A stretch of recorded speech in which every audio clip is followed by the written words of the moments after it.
I want to begin today with a few words about the heinous killing of 11 Jewish Americans at the Tree of Life synagogue in Pittsburgh, Pennsylvania on Saturday. As you know, the shooter is in custody and the FBI is on the scene leading the investigation with the support of state and local law enforcement.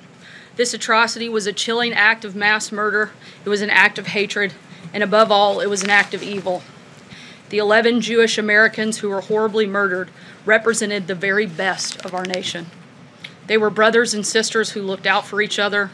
They were doctors who cared for citizens in need. They were proud grandparents who taught their grandchildren to value faith, family, and country. And they were the religious heart of the Tree of Life community. Our nation mourns the loss of these extraordinary Americans, and we also pray for those who were wounded. Our hearts are with the 4 brave police officers who were shot and injured while trying to stop the attack. In the wake of the attack, we have witnessed Americans of every faith and tradition coming together to mourn with their fellow citizens, to support one another, and to stand in solidarity with America's Jewish community. The President cherishes the American Jewish community for everything it stands for and contributes to our country. He adores Jewish Americans as part of his own family. The President is the grandfather of several Jewish grandchildren. His daughter is a Jewish American, and his son-in-law is a descendant of Holocaust survivors.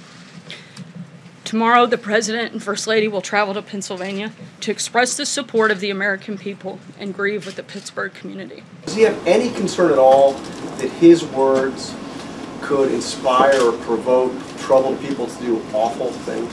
The very first thing that the President did was condemn the attacks both in Pittsburgh and in the pipe bombs. The very first thing the media did was blame the President and make him responsible for these ridiculous acts. That is outrageous that would be the very first reaction of so many people across this country.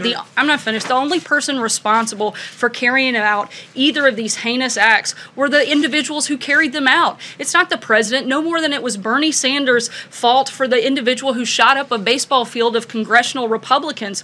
You can't start putting the responsibility of individuals on anybody but the individual who carries out the crime.